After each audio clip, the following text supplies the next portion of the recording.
Hello there everyone, welcome back to our channel. In today's quick video, you are going to see how to change birthday on Facebook. So to do that, head over to your Facebook application. Once you're there, make sure you have logged in into your desired account and then head over to the three lines icon on the top right.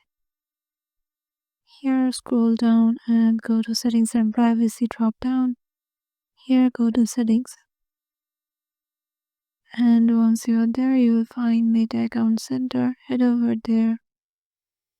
And here you will find the option of personal details in the account settings section. Head over to the personal details.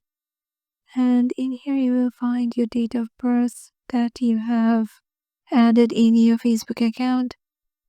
And in here, just tap on edit to change your birthday.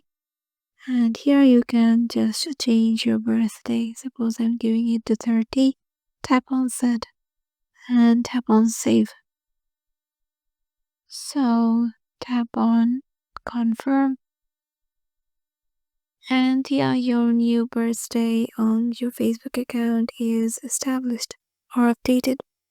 Hope this video will help you out, and we will see you in the next video.